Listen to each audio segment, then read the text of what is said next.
Our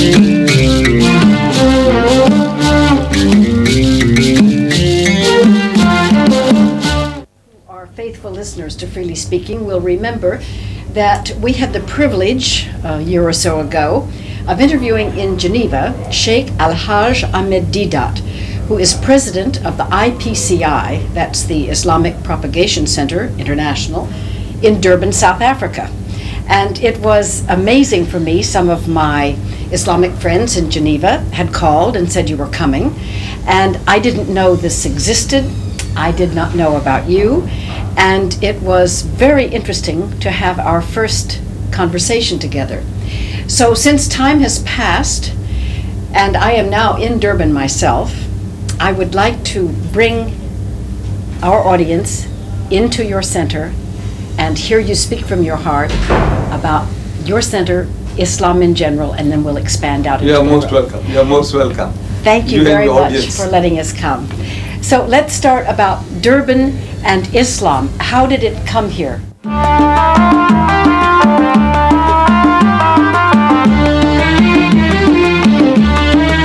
Muslims that touched the shores of South Africa were Muslims who were brought here by the Dutch. You see, when the Dutch people conquered Indonesia, those Muslims were fighting for their freedom. They were captured as prisoners of war, and they were shipped to the Cape of Good Hope and sold to the white man as slaves.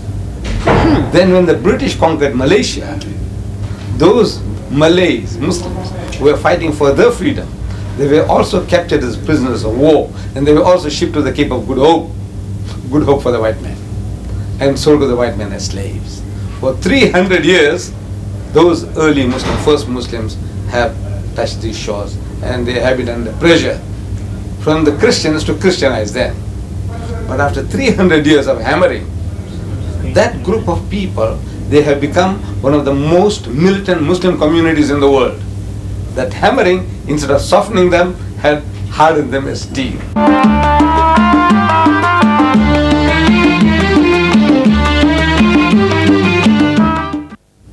Now you see, when you say they have become one of the most militant groups of Muslims, again, my Christian background forces me to ask, militant towards whom and to what? Because if there's one thing that Christianity and Islam have in common, it's that everybody is fighting everybody, yes, everywhere. Yes. So who is militant to whom in Islam around here? Yes. No, the militancy is in its defense, because they were under pressure, under attack.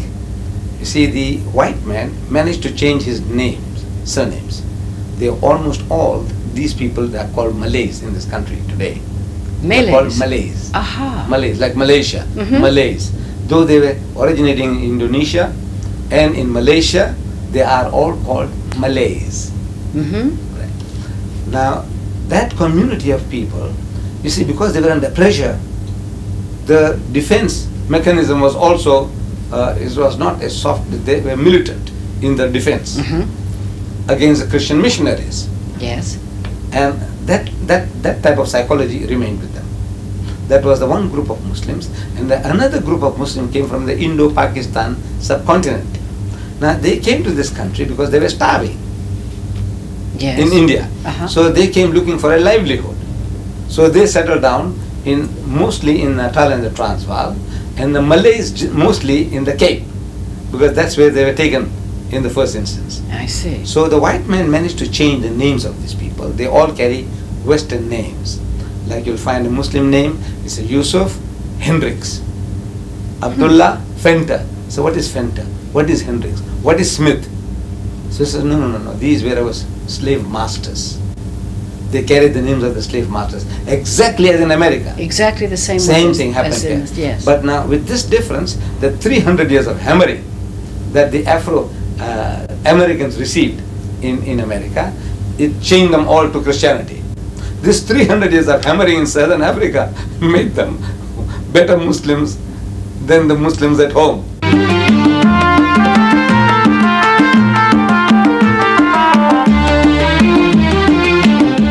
All right, right, then let me ask you a hard question right away, and that is, if 300 years of Christians hammering at the Muslims didn't change them, why would you think that 300 years now of Muslims hammering at Christians would change them?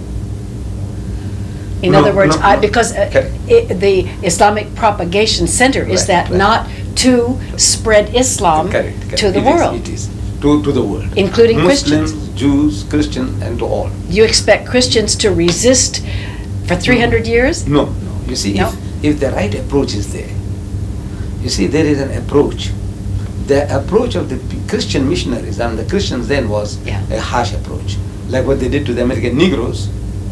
In America, same type of treatment was given to the Muslims here. But now, one gave in because they had somehow, they didn't have that type of background, religious background, to resist conversion.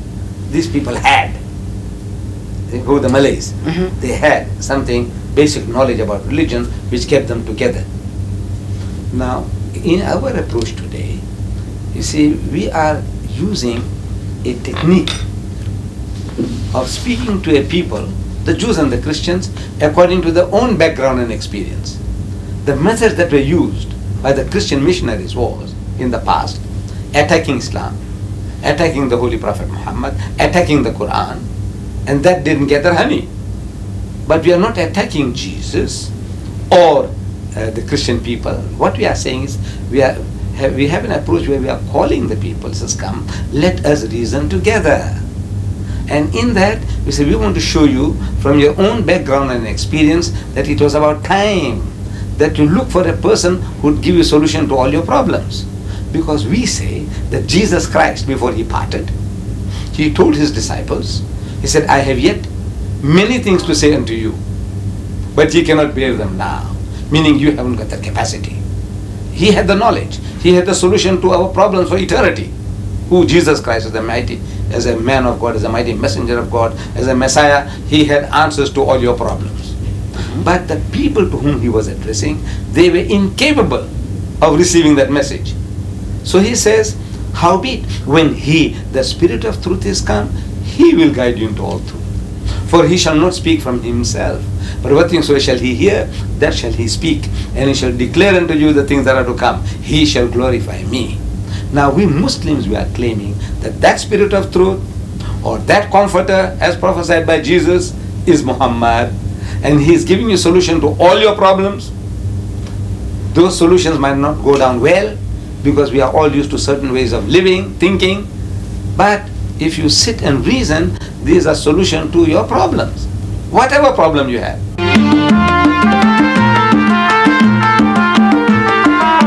Example, in South Africa, the biggest problem we have is race. And throughout the world, the biggest problem of mankind is racism. And Islam not only speaks about the fatherhood of God and the brotherhood of man, it gives you a solution to your problem, how to solve it. It lays out a system. Whereas everybody else talks. Fatherhood of God, there is but one Lord, he created us all, and we are all his children. That is talk. But how to create that brotherhood? In Islam, we have a system. Now the system is, you see, 5 times a day, the Muslim is made to come together. Yes. In what is called salat, prayer. So when they gather together in the mosque,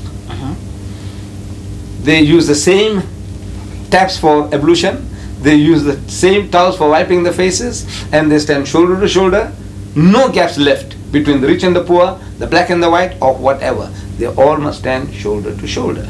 Because the Holy Prophet Muhammad has said that when you stand up for prayer, you must not leave gaps for the devil to get in between you and your brother. Now the devil he was talking about was not the guy we see in the art gallery in Durban. If you go to the museum complex, you see there in the art gallery beautiful paintings by great artists. Among them there is one huge painting of a beautiful woman with wings. And she's got a wand in her hand. That magic wand, W-A-N-D. A wand. A wand. Wand in her hand. And she's directing the devil. In the picture, you can see, she's directing the devil to go to hell. And you can see hell in the distance. And you see this devil with horns, with sharp ears, and a tail with a barbed hook, with a ruddy complexion. Fiery himself. And he's flying off also towards hell. Right. Now that devil, if anybody saw, we will run for dear life. We flee for our life. So Muhammad wasn't talking about that. He was talking about you yourself, we ourselves. Our racial pride, our arrogance, our riches. I am white, he is black, and I am rich, he is poor. That devil must not be allowed to come in between you and your brother. So 5 times a day, the Muslims gather together, stand shoulder to shoulder. Then in a bigger circle, on Fridays, more people gather from different districts. And on occasion of 2 of our festivals, what we call Eid, one after the fasting season, and another one after 2 months and 10 days after that, another big feast. There when we gather together in an open field, again people, wider group comes along together. Then once a year in Mecca, the whole Muslim community from all over the world, the blonde-haired and blue-eyed Turk, and the darkest coal Ethiopian Muslim, and the Chinese Muslim, and from Muslims from all over the world, they gather in the same pilgrim's garb, which creates a type of brotherhood and unity. There is a system, not only talking, but the system is laid out, which no other religious group of people have. They all talk, but there's no system of bringing people together.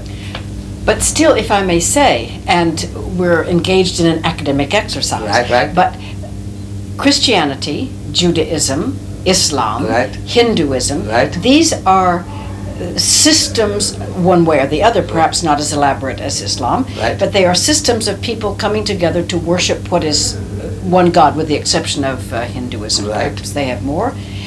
And yet, when you quoted the Bible, you said, and yet he who comes after me... when he, the Spirit of truth, the Spirit of truth. Okay. Yes. If you translate what Christians call the Holy Spirit right. into the same thing that this is known as, in other words, a little bit towards the mystical idea, right. Then in the mystical idea of what he who comes after me, if each one of us can practice our formal parts of the religion, but be inspired by that invisible and nameless, absolutely, there's no way one can explain, or the experience of having experienced the living presence of the Holy Spirit, does that not go beyond your practice and my practice and the practice of our neighbor? And doesn't that unite us in an invisible world toward this thing that you call Allah and I call God? You see, it sounds very nice, beautiful. But mankind, he needs simple, straightforward directives. For example, now, you are a good-hearted person. You in your heart and mind might have no racial prejudice whatsoever. You can cultivate that. But the billions of the world, now mind how much you talk about love thy neighbor as thyself. You see, the person is simultaneously being programmed that that neighbor must be one like yourself, belonging to your church. See, the wordings are identical. You say, love thy neighbor as thyself. Beautiful. Who is your neighbor? So the Afrikaner is trained. What actually happens is this. He said, no, as long as that other one is also an Afrikaner and belonging to my church. He's not a Jehovah's Witness. He's not the Seventh-day Adventist. He's not a Roman Catholic. See? So though he utters the words all right, but in his mind he has made up, he said, look, the African is not my neighbor. That's how it was for 300 years. I don't know now what will happen, but this is the programming. So what we need is simple directives. What does this Supreme Being, this Holy Spirit, tell you in clear-cut language about races? How did the races come about? Who is better than the other? Is it white or black? Or brown? The color, the mixture, what? Who is the best?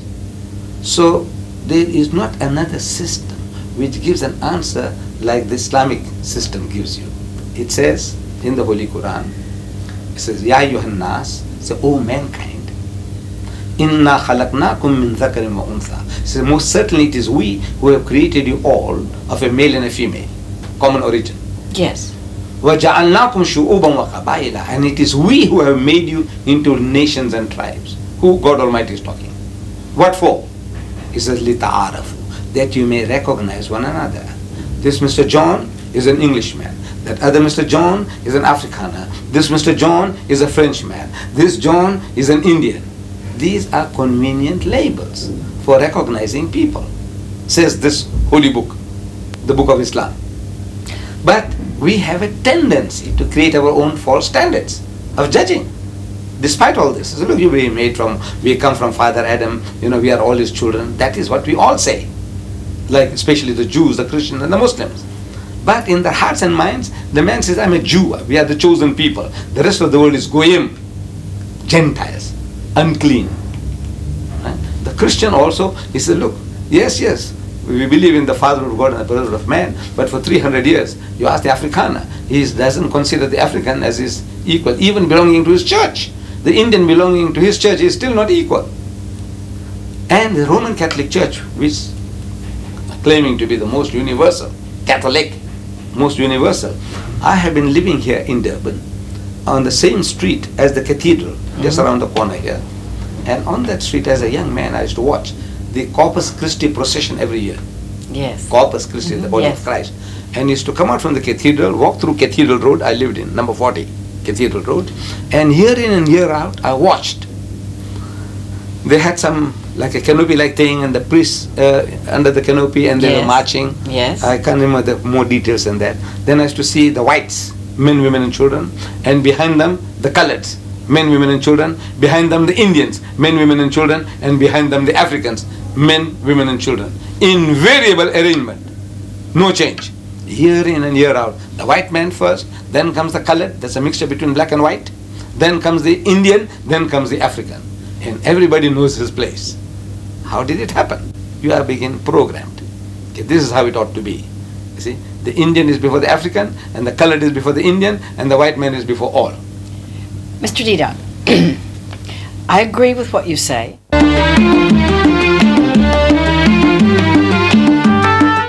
In Islam, all men are brothers and everybody is equal. I'm going to accept that totally at face value. Then I would like to ask you to speak, if you will, to the following 2 points. Right. Number one, in that case, let's move to Afghanistan, and please tell me why all those Muslims are fighting each other in Afghanistan, in Russia, and in Azerbaijan, and in the part of Iran. Who are they, and why are they fighting all of each other if they are brothers and equals?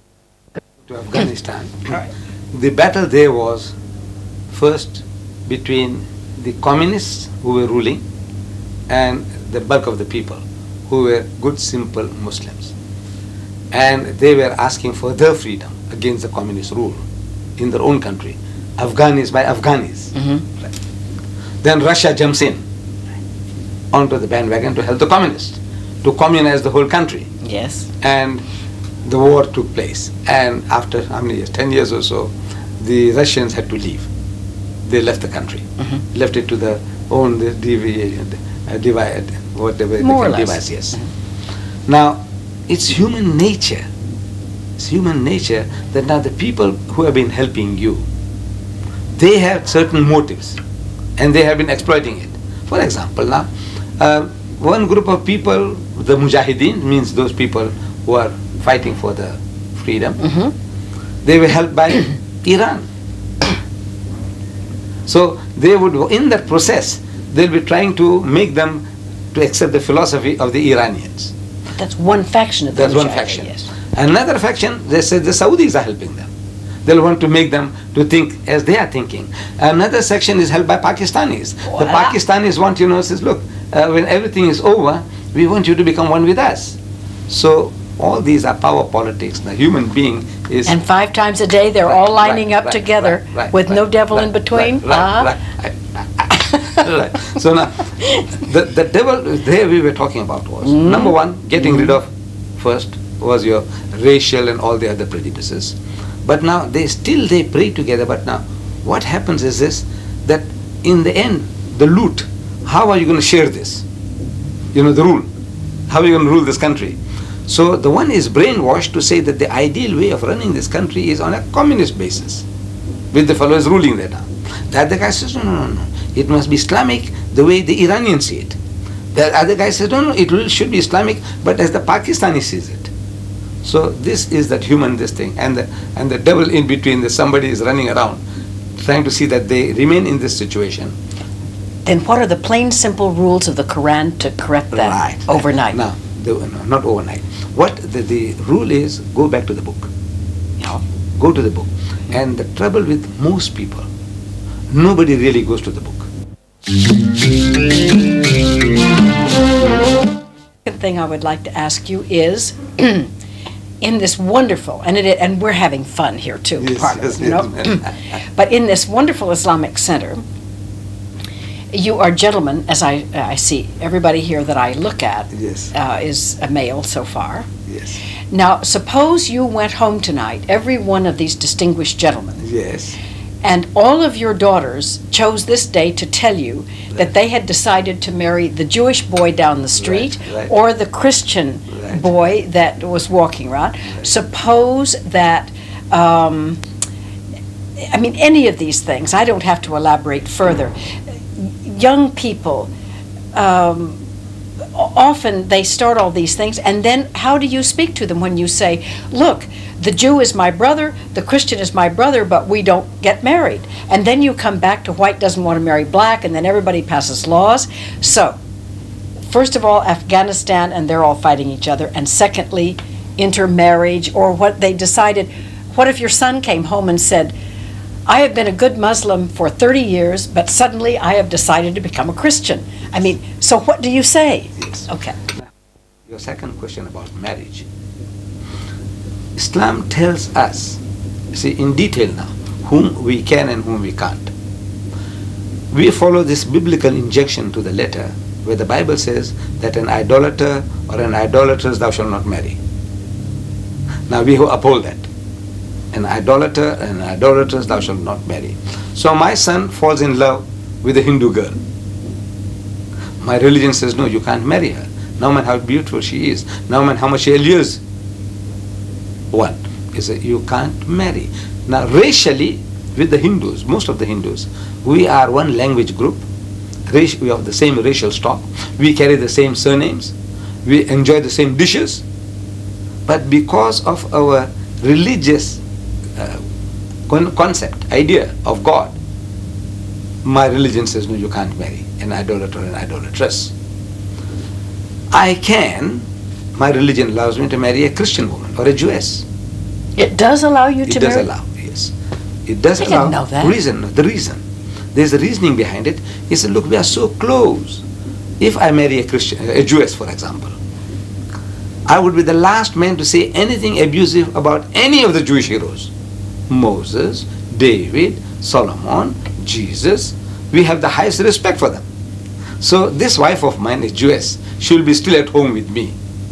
In other words, I respect Moses, I respect David, Solomon, all the prophets. What I'm going to tell her and reason with her is, so come dear, now come a step forward. You have been at a certain level of religious education. Come 2 steps forward. One is to accept Jesus and then accept Muhammad as well. So I'm asking her to come to a higher level of understanding religion. To the Christian woman, in this country, when I said that at first, that look, we are allowed to marry Christian women. So the white men in the audiences, when I delivered talks, they were thinking, say, yeah, I know why. So I said, why? He said, just because we are whites. You think now marrying a white woman is a superior thing to do? I said, no. Even if the Christian woman is an African woman, she is a Hottentot, she is a Bushman, she is Christian, I can marry her. Because again, we are so close. We accept Jesus as one of the mightiest messengers of God. We accept him as the Messiah. We accept his miraculous birth. We accept his many miracles. The only point of real difference between me and my spouse, that Christian lady, would be that I would say, look, he is not God. He is not the begotten Son of God. But everything else, we have a common denominator. We have one with the Jew. We have a common denominator with the Christian. So we said, we can get them, and more easily they can be absorbed in the house of Islam. Because whatever you believe, we believe, plus a step further. But now my daughter can't marry a Hindu man, nor can she marry a Jew, nor can she marry a Christian. Now the Hindu is understood being an idol worshipper. But now you say, what about the Jew and the Christian? I can marry a Jewess and I can marry a Christian woman. Why can't my daughter marry a Jew or a Christian? Yeah. Now the reason is that you see the Christian husband of my daughter, he's got no respect for Muhammad. He's going to use an offensive language. He's going to say Muhammad is an imposter. Why? Because that's Not his training. necessarily. No, that's his training. Because as soon as you say as soon as you say that you accept Muhammad as a prophet, you are a Muslim. You see, when you say, I say, look, Muhammad, you will say, look, Muhammad was a great man. Everybody says so. He was a mighty man. You know, he created a nation and an empire and a religion. He is supposed to have left behind a book, like the Quran. So I said, look, I take off my hat to the man. He's the great. And so many people say he was one of the greatest men that ever lived. Michael H. Hart, in his top 100, he puts Muhammad number 1. Yes. Jules Masserman, you know, in his book on the Turks, the history of the Turks. Top 100 men. Right, in the top 100. Then Jules Masserman, in the history, who are history's great leaders. And Lamartine, in his history of the Turks. He says if greatness of purpose, smallness of means, and outstanding results are the 3 criteria of human greatness, who could dare to compare any great man in modern history with Muhammad? He's daring people, bring your candidates. So in other words now, from that point of view, the Christian, the Westerner, he'll be prepared to concede that Muhammad was a great man. But he was an impostor. In other words, he was a false prophet. So that's the biggest barrier now. Because if you accept that he was also a prophet means that God chose him. If God chose Muhammad, now Muhammad tells you that the flesh of the swine thou shalt not eat. Now you can say, look, I like pork chops. You know, all my life I've been enjoying it.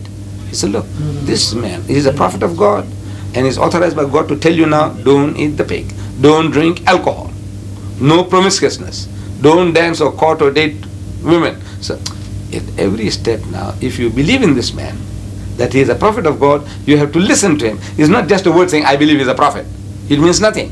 When you say he is a prophet of God, what does it imply? It means that he is chosen by God. Now if he is chosen by God to guide you, to tell you now according to your capacity now, that you are not to touch alcohol, you are not to take interest, you are not, whatever he tells you, it becomes binding on you, which you are not prepared to accept. Who? The Jew or the Christian. Mr. Deedat, I have to, last time I was really afraid to bring these things up because you seem to me a very holy man and I respect you for that. But sir, there are just too many things. I mean, everybody is so human, and you must know that there are people of great Islamic tradition, particularly we see them in Geneva, it just happens to be a place where many come, who do not observe one single one hardly of the things you said, and they're pretty famous Islamic people, and then they go back home and they put on the raiment or they respect the things only at a certain period in time. Now, I'm not saying that you have a monopoly on the hypocrites, because Christianity is absolutely full of them, and I suppose every other religion is too.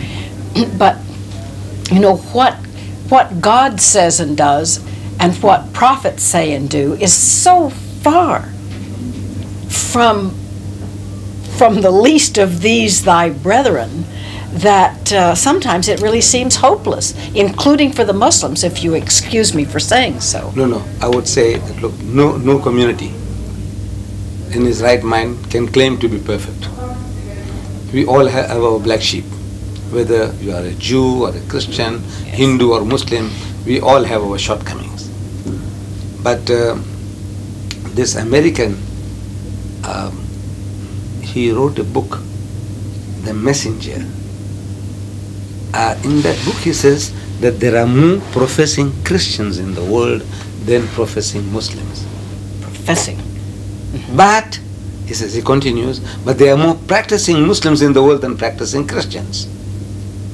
And if you had come here this morning, say before 12, around 1 o'clock I could have taken you to the mosque.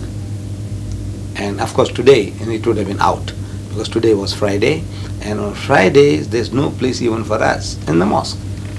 This mosque next door to us here, it holds 4,000 people on Fridays. But any ordinary day, any weekday, if you come there, you find that there are more than 1,000 people in the middle of the day.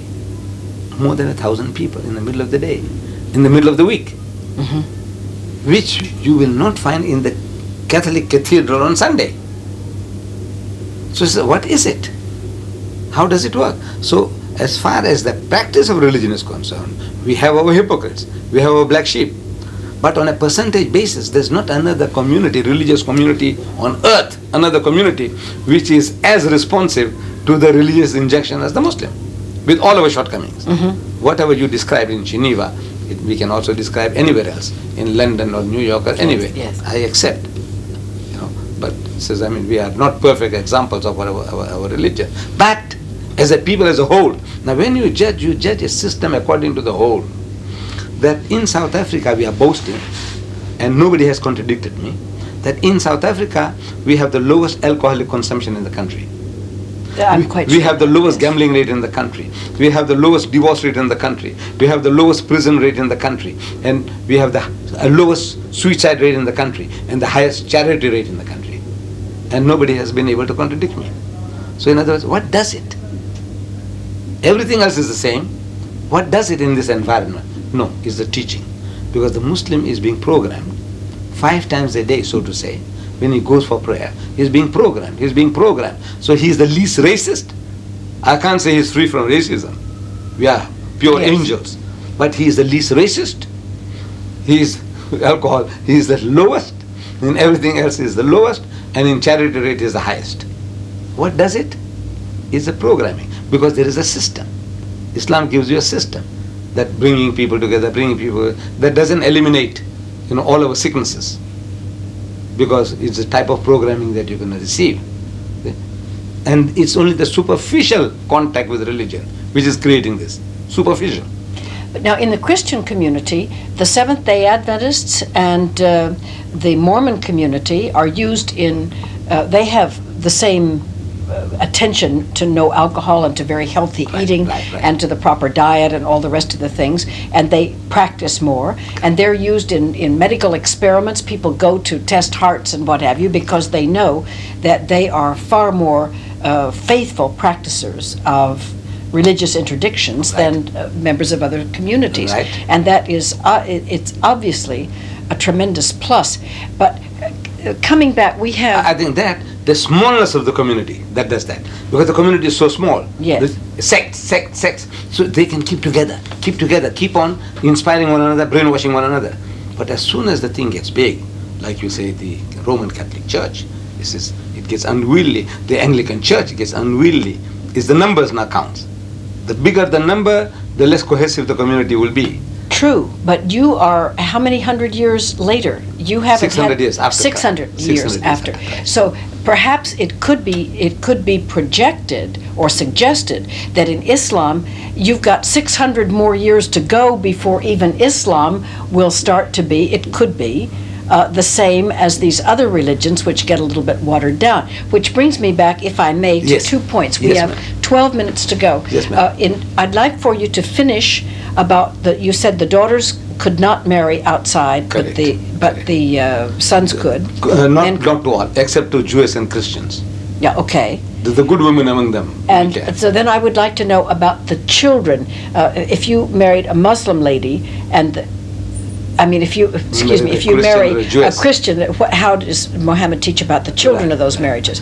And then after that, I would like to know about what the religion says about converting, about becoming missionaries for Islam as the Christians have become missionaries. If you could speak to those 2 points, please. You see, with regards to the marriage,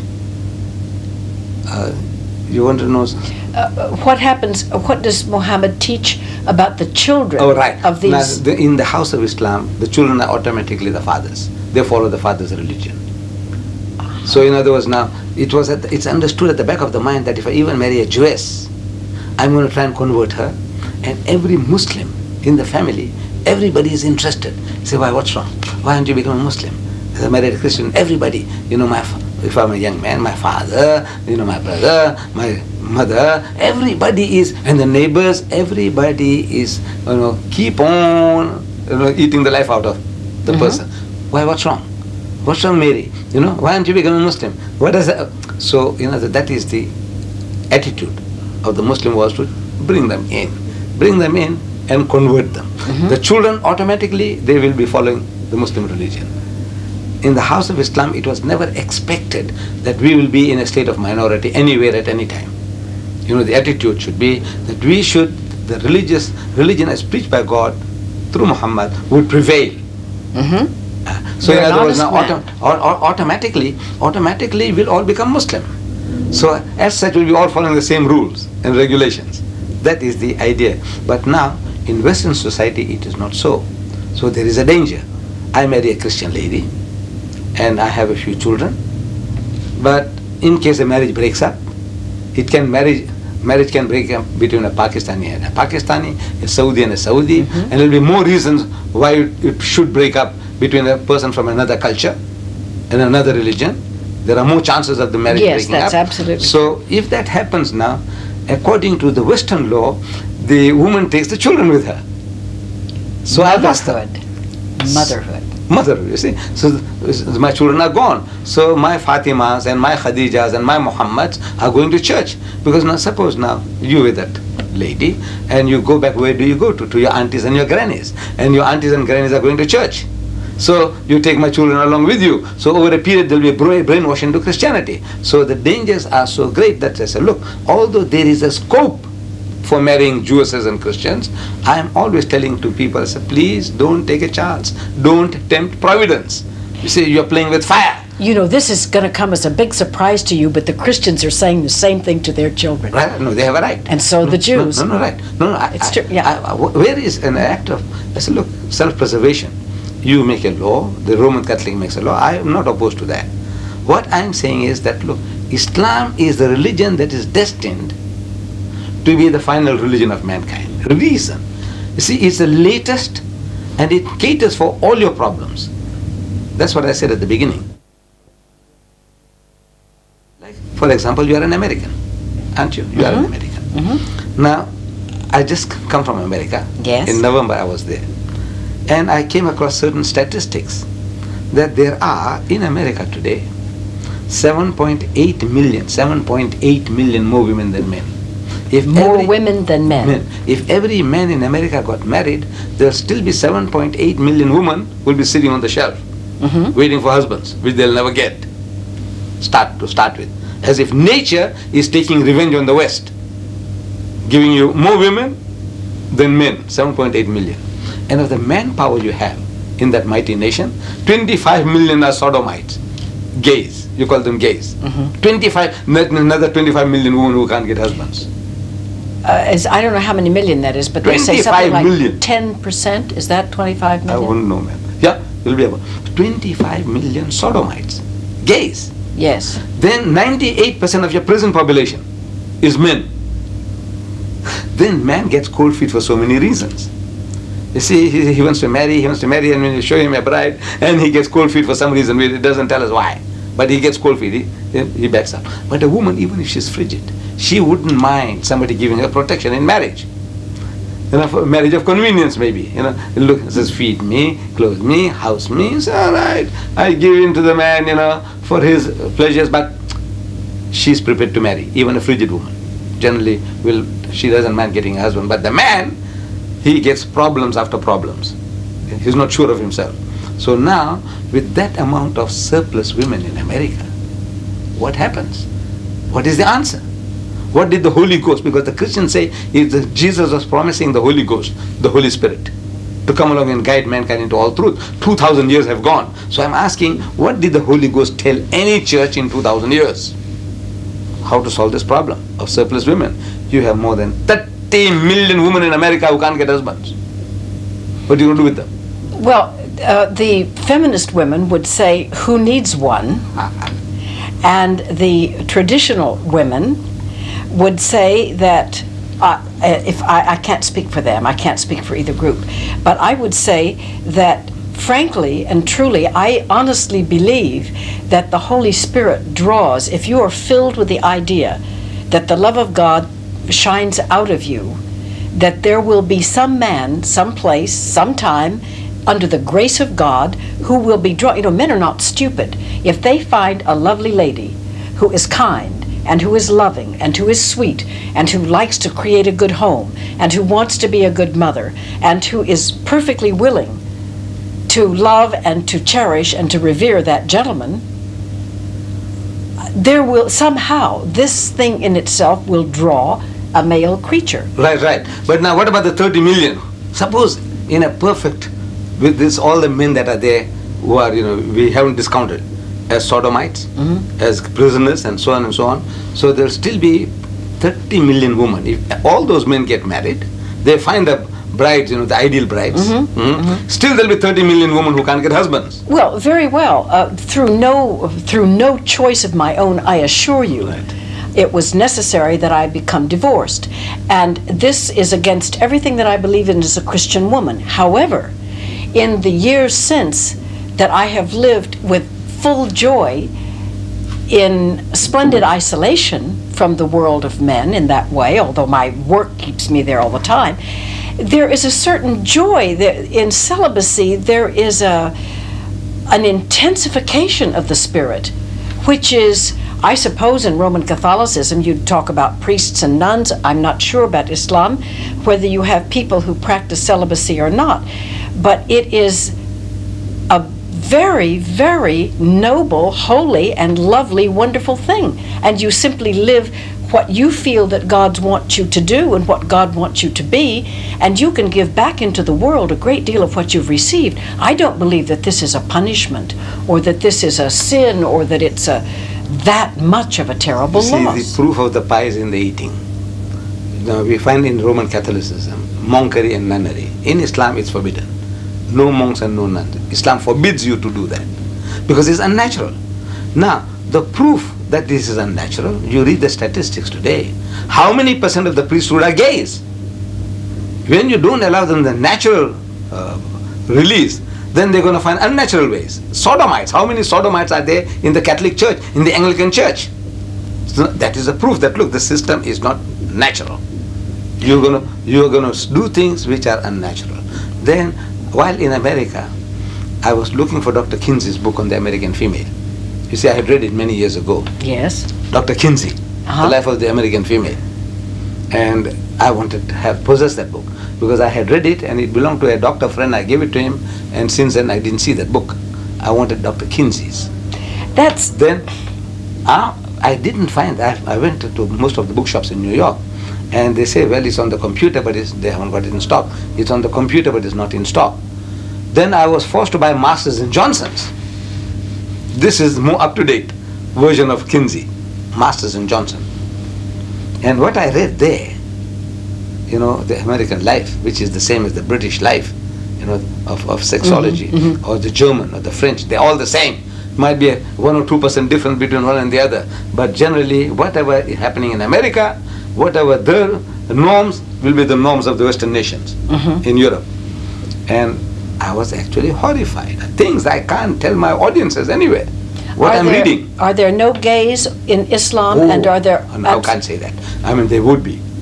See, we said this, no nation is an angel, an angelic nation. So we'll have our rotters, we'll have our black sheep, but now in the West, it is becoming the norm. You see, it's the person, if your son is gay, you're not ashamed of it anymore. In the house of Islam, everybody is, it's the most terrible thing. If my son was. No, in conservative Christianity, it is an abomination that says it's biblical. Right. There's a guy who preaches. You see, but now the guy who's practicing it, like our friend Swagai, and all the tele-evangelists. Look, they were just caught out lately, one by one, a whole lot of them. Yes, sir. They were all leading unnatural lives. All! Reverend Gorman, Jim Becker, Jerry Falwell. I'm sorry. But that doesn't, no matter what they did, the Bible still says it's an abomination. Right. No, we accept that. But now, saying is one thing, and the solution to that. See, Jesus Christ, he said beautiful things, says, do not look upon a woman to lust after her. Beautiful. Don't look to lust. What about beauty contest? What about long leg contests? We have in South Africa beach bum contests. Yeah, I know. So now, I said, look, the Christian, he hears the sermon on Sunday. Even the priest, he's sermonizing you about thou shalt not look upon a woman to lust. And yet, in the evening, he's prepared to dance with the wives of his congregation.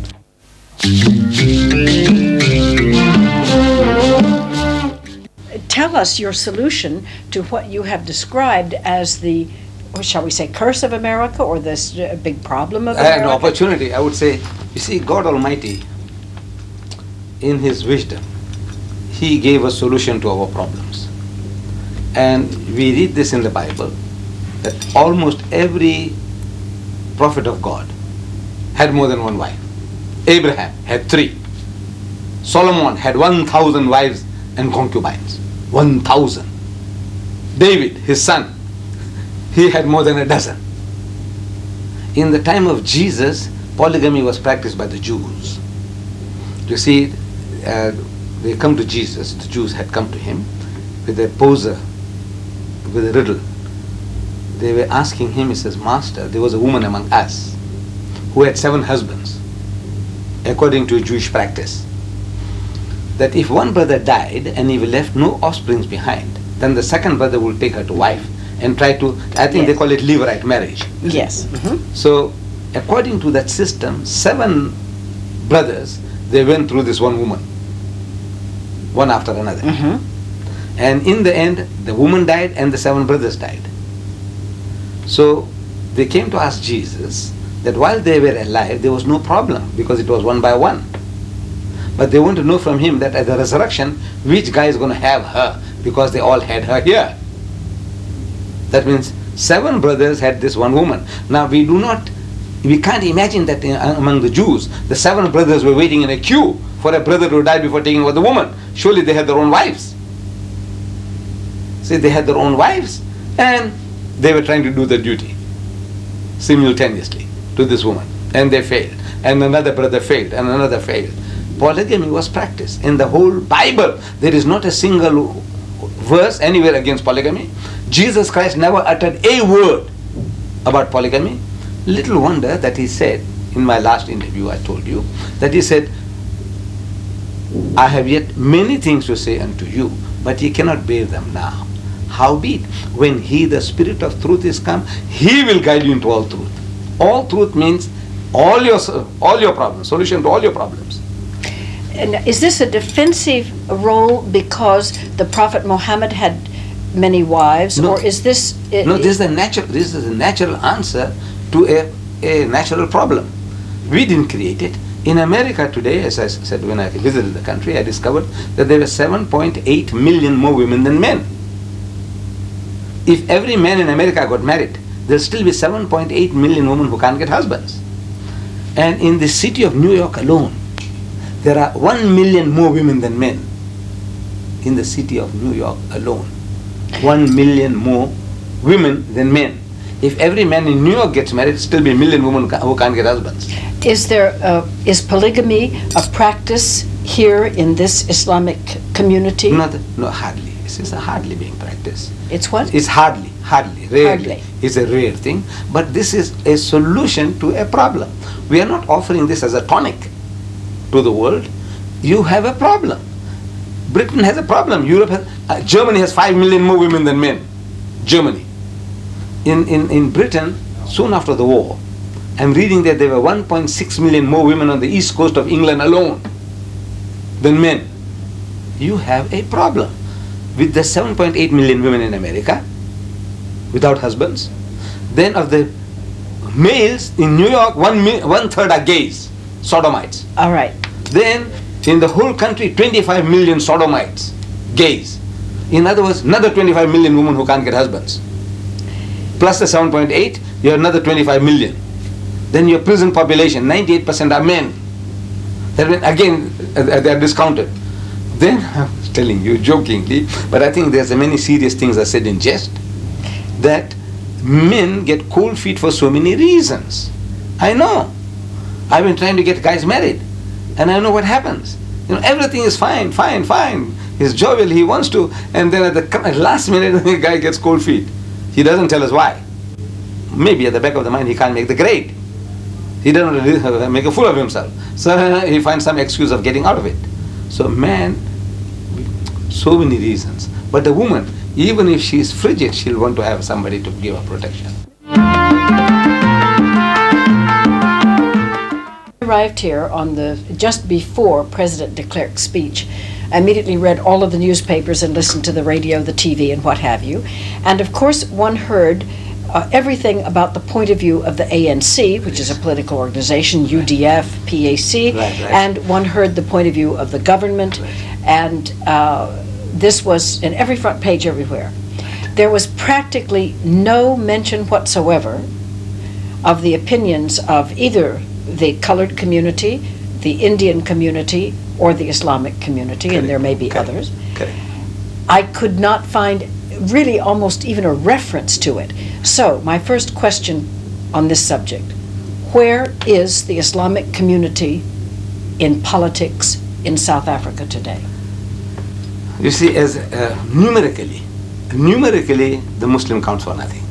The Muslims count for nothing. For nothing. Oh, is that so?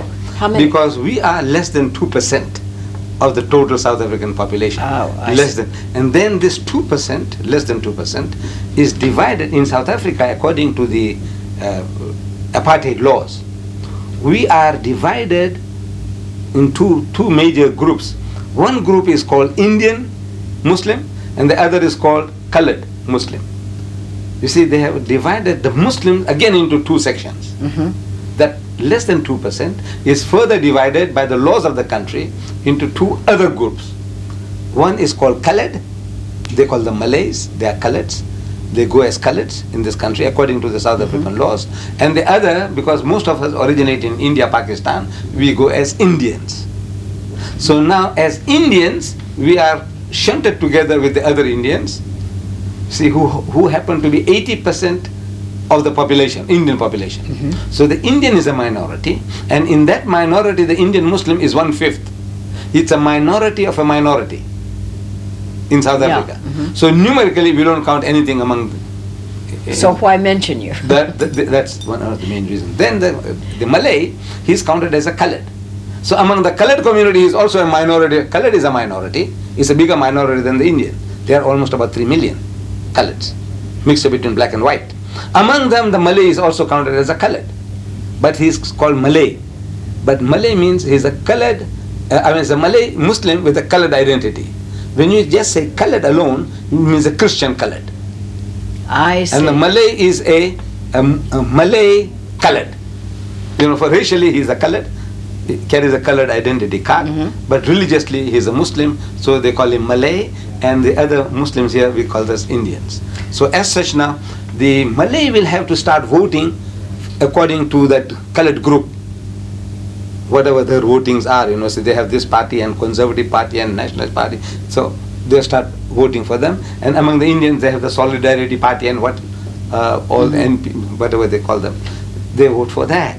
So in other words, there is no other way that we can make our presence felt.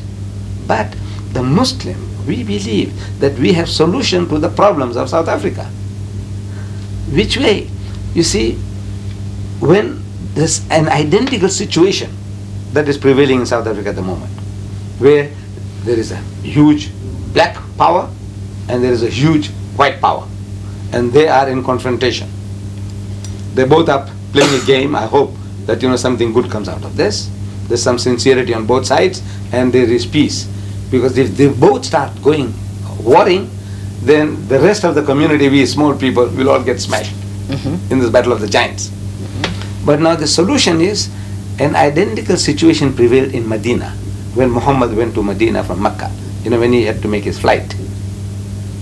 When he reached Medina, in Medina there were two tribes, Aus and Khajraj. These are the names, Aus and Khajraj. And they were also warring. Like here, the black upon black. The black man killing black man because, you know, you belong to a different political party.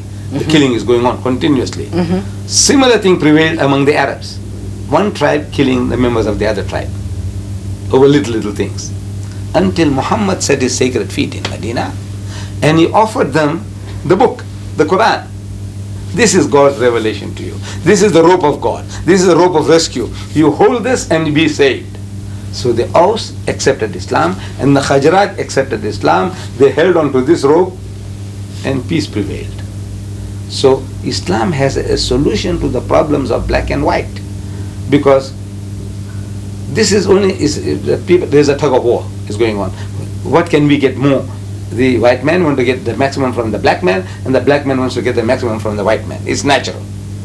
But now to do justice, we said, you see, both the people, they need Islam, the African and the Afrikaner, because Islam is the only religion which tells us, it said, look, we are all human beings from the same father, and a common form of worship that we get together. In the house of Islam, when you go even now, that you'll find that the African Muslim, the Malay Muslim, which is a colored, the Indian Muslim, and an occasional white Muslim, they're all praying together. But that does not happen in the churches. It's the Dutch Reformed Church. They have a Dutch Reformed Church for the whites, separate. For the Dutch Reformed Church for the colored, separate. Dutch Reformed Church for the Indian, separate. Dutch Reformed Church for the African, separate. They are all divided, though you have carried the same label. Same thing happens with the Catholic Church. The Mosotho Church is different from the Zulu Catholic Church, and is different from the colored Catholic Church. And this is the general practice. Linguistically, they are all separated. So still you feel that you are different from the other fellow.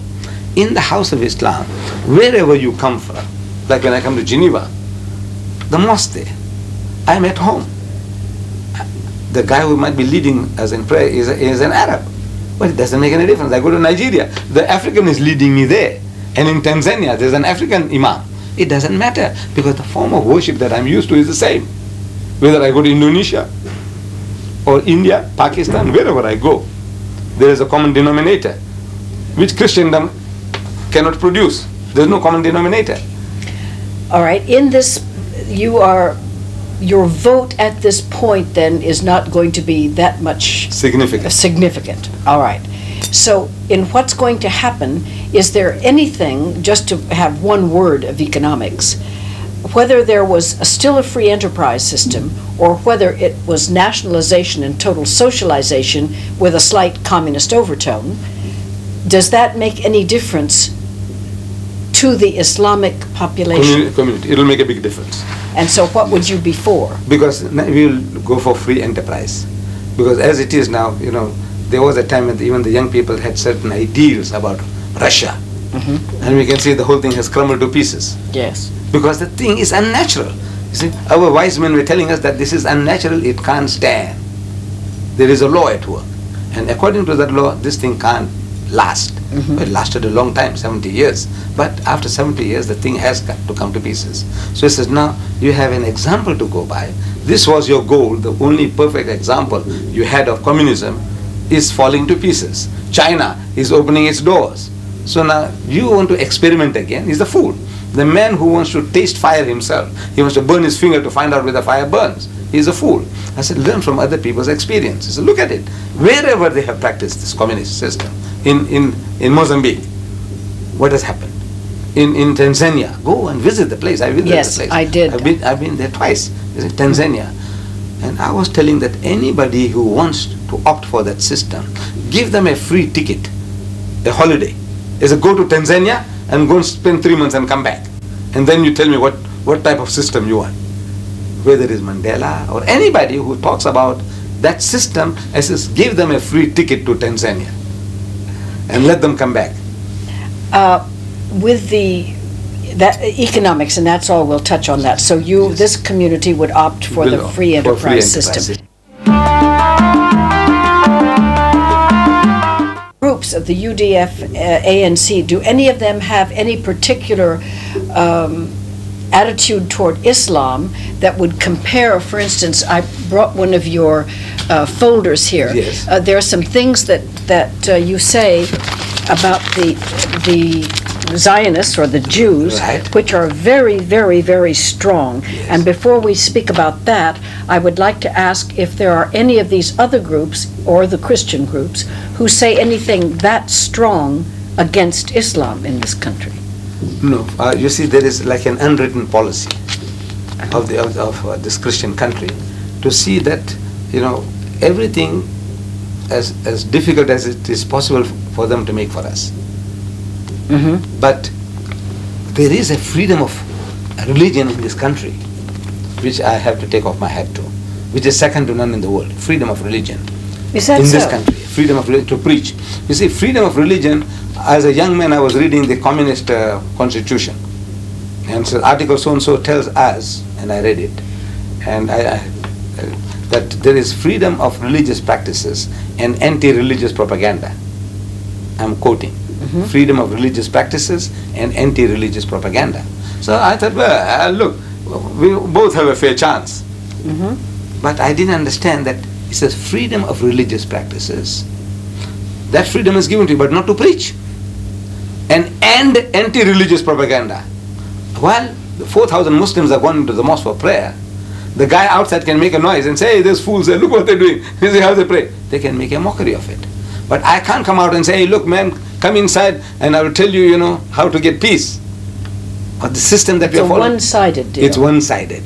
But in South Africa, when they say there's freedom of religion, they do really give it to us. In other words, I go to the City Hall of Cape Town, which I did go to, and I organize a lecture there, Christianity, Communism or Islam, which has the answers to the problems of South Africa. And this City Hall of Cape Town is a stone's throw from Parliament House in Cape Town.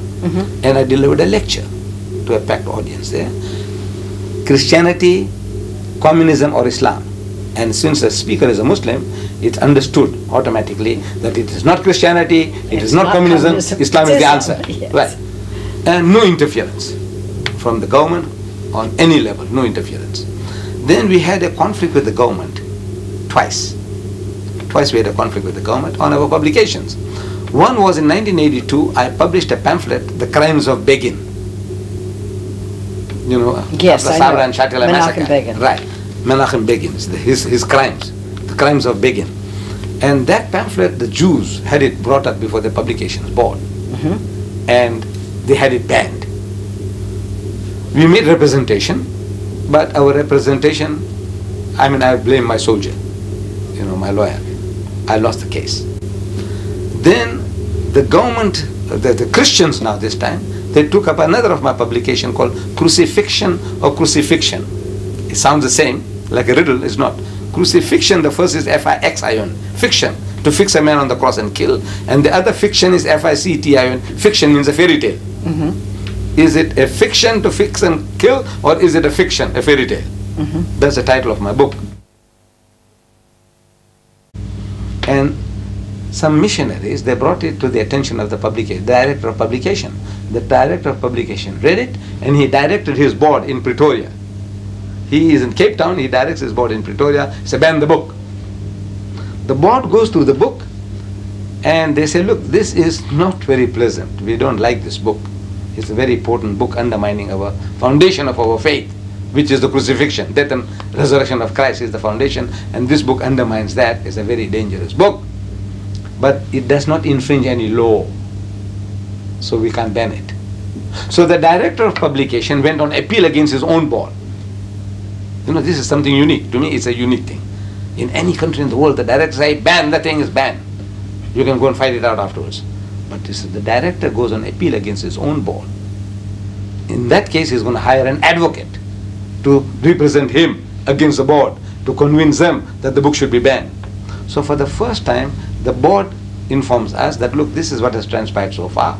If you want to defend your book, you come along and defend it yourself. We will not play the devil's advocate on your behalf. So we went and defended our book, and we won the case against the government. So to me, there is that freedom.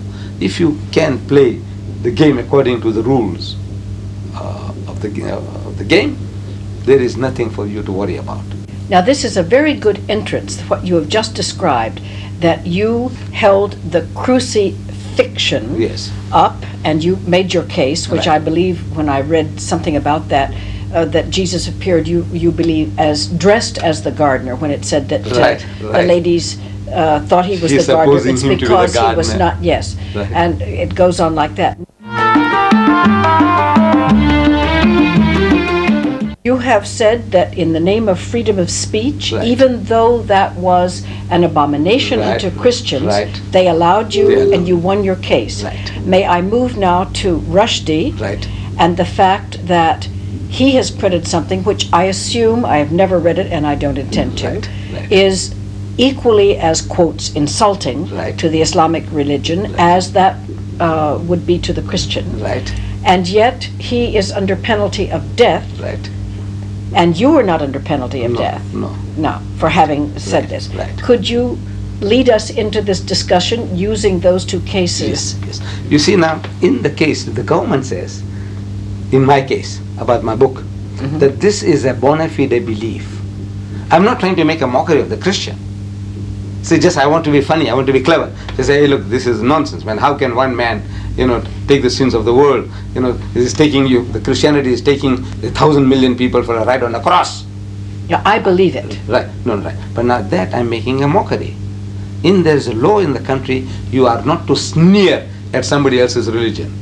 What I was telling was a bona fide belief, because my book says, وَمَا قَتَلُوهُ وَمَا صَلَبُوهُ, which means they didn't kill him and they didn't crucify him. My book says that. This is my belief, a bona fide belief. So as such now I'm expounding it. If it goes against you in that case, I just can't help it.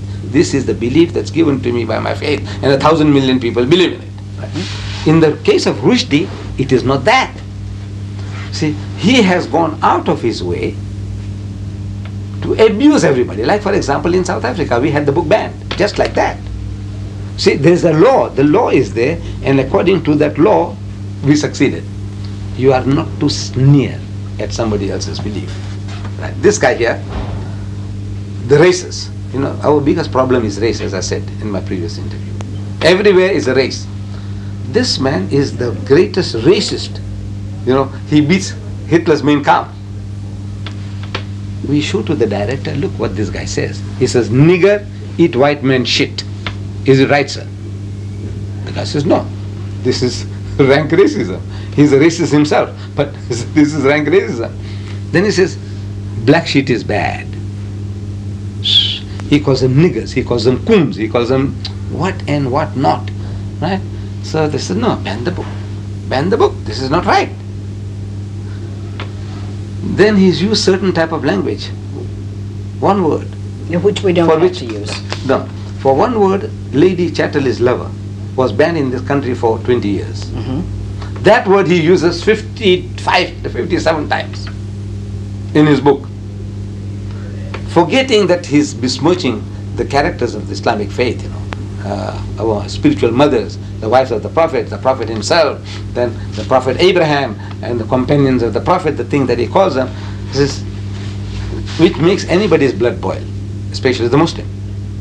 But besides that, what he has done to everybody, the white man, the white woman, the Jews, he has not spared anybody.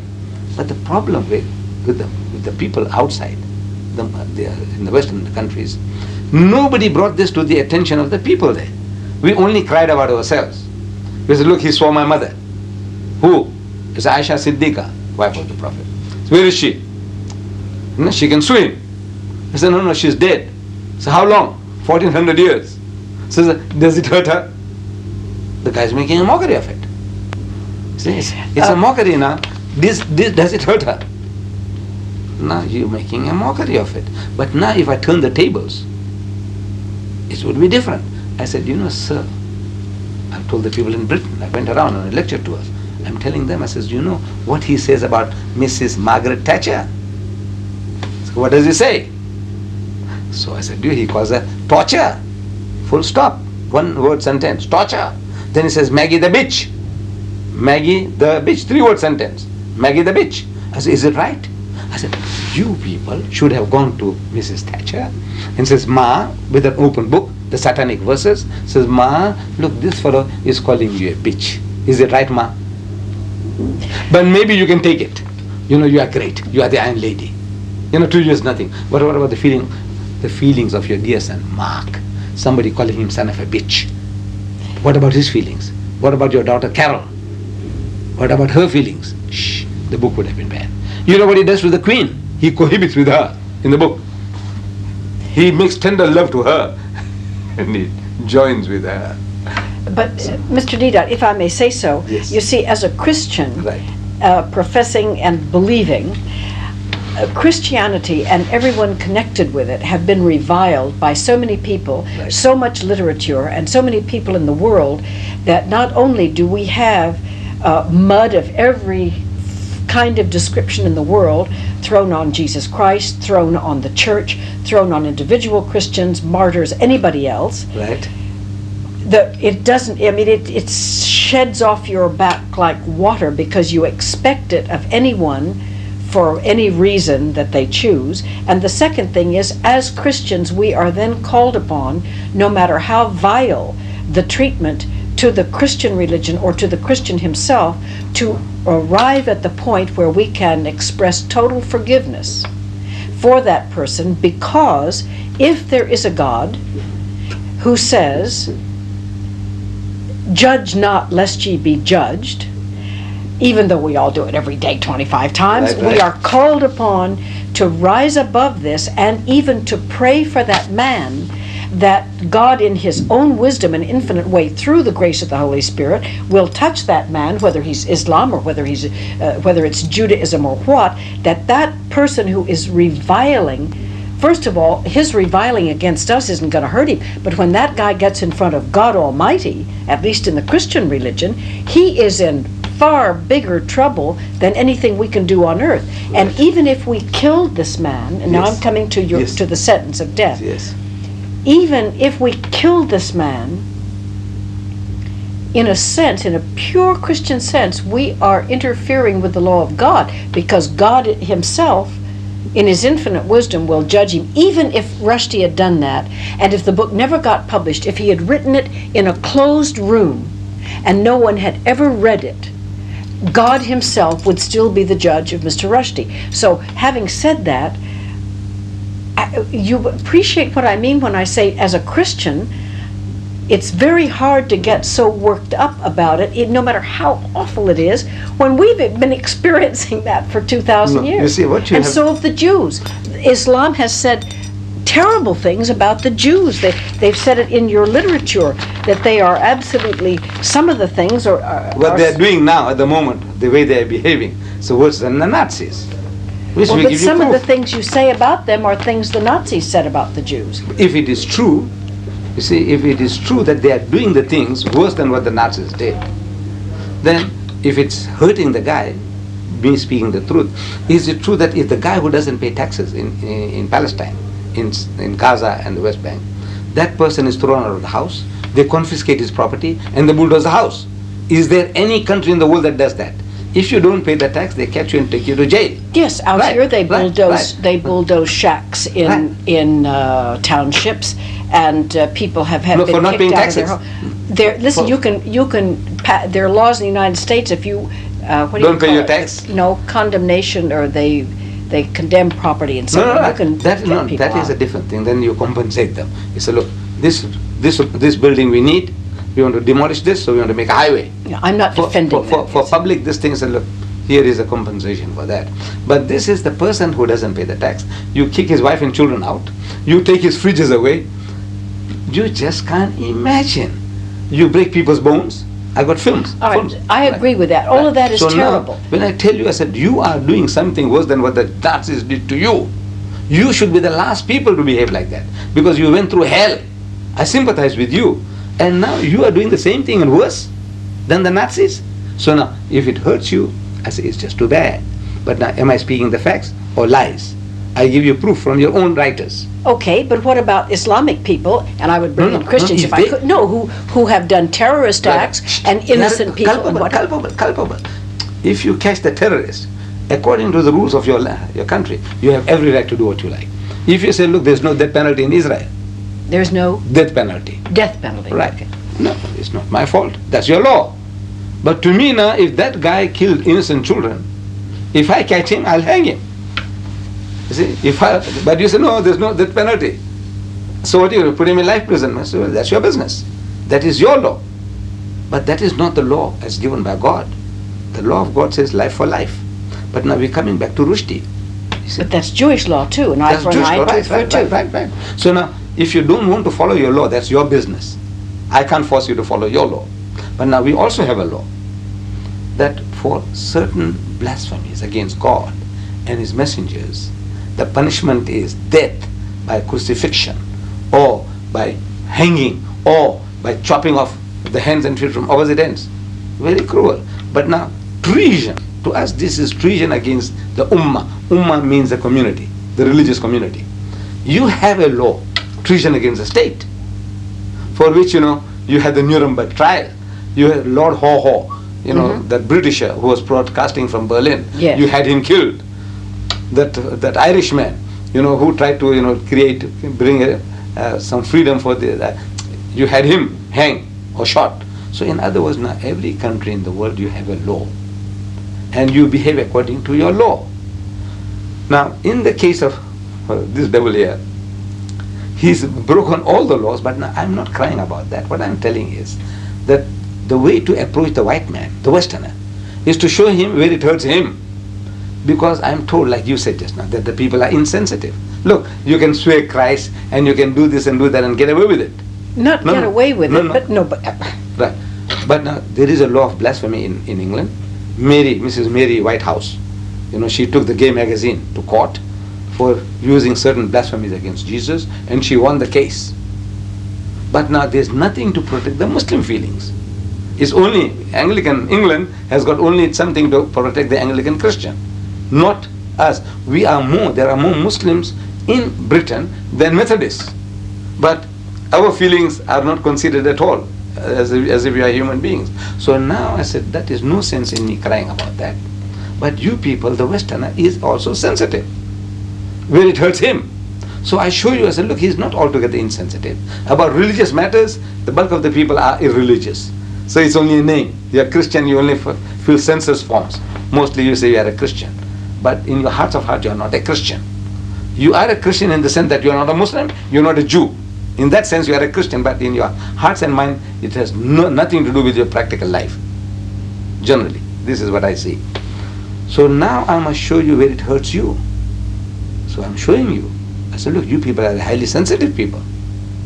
You see? Because my people say, we're also saying, these British are insensitive. I said, no, they are not insensitive.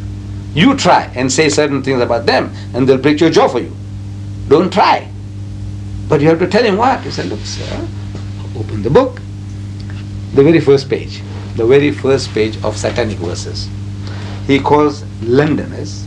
I was in the city of London, in the Royal Albert Hall. I said, I take it that most of you are Londoners. Whether you're a Pakistani Londoner, or a Sikh Londoner, or an English Londoner, you are all Londoners. They say, yes, we are all Londoners. I say, he called you Londoners bastards. First page. You feel anything?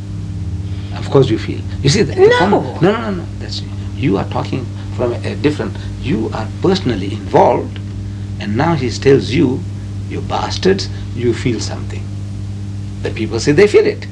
In America, when I'm telling the Afro-American, he says, nigger, eat white man shit. I say, you feel anything? They say, yes. He calls you coons, he calls you your own ooga booga and what. Do you feel anything? He said, yes. While I landed there in America, the same day, I buy the USA Today. And what I find, that in Houston, Mr. Westmoreland, he's somebody like a general. General Westmoreland? No, this man is like a mayor of Houston. So there was a discussion about this fellow, that Afro-American who went to Ethiopia and the plane fell for the United Nations and he died. Yes, I remember that. You remember him. So now they wanted to name the Houston airport after his name, Leland. Yes. You see? Leland. So they want to make it Leland International instead of Houston International. So this man, Westmoreland, said, why not call it Nigger International? And the whole of the Afro-Americans. Well, they should have. That's exquisite bad manners. It's awful. Look, they call me Kuli here, and I laugh it off. So they call you nigger there, so I laugh it off. I said, something serious. They call you Uncle Tom. I says, no, it's something serious. I didn't know. So they call you Uncle Tom, so what? You become Uncle Tom? No. It depends on the person, the one at the receiving end. How does he feel? So when I'm presenting it to this guy calls you such and such, how do you feel? He calls you Americans. I dare not say what he calls the Americans. You see? What he calls the British. But everybody hates the Americans. Everybody. No, even then. You know that the whole world hates. But if I use that word, you see, if it was your son, though he's doing religion, he might punch me on the jaw. Do you know what they say about this program? The people that don't like it, they call it terrible. But now, personally, you see, it's not personal. You see, it's impersonal thing. The program is rubbish and like this and like that. People can say anything about Ahmadi, that, but when it comes to something personal, talking about your mother, talking about your wife, your sister, your daughter, then the man reacts. And if he punches you on the jaw, he is justified. You see? So now I only have to remind the British, this is what this guy says about you, sir. This is what he says, you American, this is what he says about you, sir. And everywhere where I went around, they are 100% behind me. He says, no, this is not done. This is not done. I agree. It's not done. So now it's the guy who does it. Very bad manners. The guy must pay the price. So I said, look, maybe you see now you have cultivated yourself into a type of mentality. You have heard so much things thrown at you. So like here now, you call me a coolie. It's an insult. Are you saying coolie? Coolie, yes. Coolie means a laborer. Literally. Yeah, like the Chinese coolie. And here, okay. the Indians were brought here for indentured laborers cutting sugarcane. So they call them coolies. They call them coolies. Right. I see. So I didn't know out that. of that, every Indian becomes a coolie. You see, in the eyes of the white man. All right. Every Indian. So there was a time when I used to react. But now I reached a stage now, so I said, you are also coolie. See, now I'm a bit clever now. I said, you are also coolie. I said, don't you labor? See, I said, well, that's what it means. You are a laborer. But I know when he says coolie, he's trying to hurt me. And then it hurts. You see, the word itself is nothing. Like the Englishman calls the Afrikaner in South Africa, boere. Boere means a farmer. They are farming people as a whole. There's nothing wrong with that. But when the Englishman says boer, at the back of his mind, he's backward, a rustic. That's what he's saying. You know, a simpleton. That's what he's saying when he says boer. Well, so the meaning, the word, there's nothing wrong with the word. But when you are uttering it, it conveys certain meanings. Same thing to the Afrikaner, he calls the English people Ruinek. Ruinek. Ruinek means rednecks. Oh, Ruinek. Ruinek, yeah. yes. Okay, redneck. In Afrikaans it means rednecks, meaning you are all softies. You go in the sun a little and you get red in the neck. Red you in know, the face. like the Red Indians call you Pale face. pale face, and you call them Red Indians, right? I don't know whether there's any sting in the word pale face, but now in this word, no. But in the word Ruinek there is a sting. In the word Boera there is a sting. In the word Coolie there is a sting. Now because there is a sting in it, it stings, it hurts. It's not because there is a sting. When you utter it, you want to hurt me, so it hurts me. Sticks and stones may break my bones, but words will never hurt. That's a philosophy. No, look, it's true. It's a philosophy. But even so, you know, people call WASPs, you know, Right. white Anglo-Saxon Protestant. Right. I'm a WASP. Right. And everything about the WASPs is Yes. bad. They Right. sting, they Right, do right, all this right, business, right. everything is bad. Now, if I spent the rest of my life Right. huddled in a corner, crying or afraid to walk out Yeah. because God borned me, Right. a white Anglo-Saxon Right. Protestant, Right. I would never go out. I wouldn't do anything. Right. I can still love the people Right. who don't like the program and who Right. call me a WASP Right, and who right, don't like right, older white ladies or Right, whatever you call it, right. or call me a prude, Right, right, or right. call me... There are 1,000 bad words you could apply to me, I'm quite sure. Right. But I simply must feel and think of myself as much as I can live it as a child of God who is trying the best I can with all of my faults to live as I believe that God made me to live and love my fellow man. And if they sling filth and mud and I've had injustices inside my family, Right, outside right, my family, right. in my work, in my business, but I must forget and forgive as fast as possible. Do you not feel that God, as the Mohammedans, Muslims see him Yes. and experience him, Yes. would he not have forgiveness in his heart and soul? Oh, I'm not calling it good. Forgiveness for God, he can forgive whom he likes. Ah. Right. But now, without the law, you see, we say we have no right to forgive. For example, a man commits murder. I like that fellow. I'm a judge. I like that murderer. For some reason, previous reason, my contact with the man. But now the evidence that is brought before me is that cold-blooded murder the man committed. Must I pass judgment on him or not? You see, I am a servant of the law. The law. The law. I must carry out the law. I love the man, but I can't help it. He can be my son. I can't help it. You have to apply the law. I have to apply the law. Now, God Almighty, in His wisdom, He can forgive. That's His business. He can reward him a millionfold on the other side. He said, look, I think you were a bit harshly treated, my son. You know, you deserve heavens and houris and gardens flowing with milk and honey. That's His business. But no.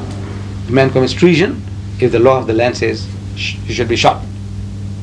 It's not for me to say, look, this guy built so many hospitals and he's been running orphanages. Did he commit that act of treason or not? You see, what is the law? The law says shoot him. So now I carry out the law.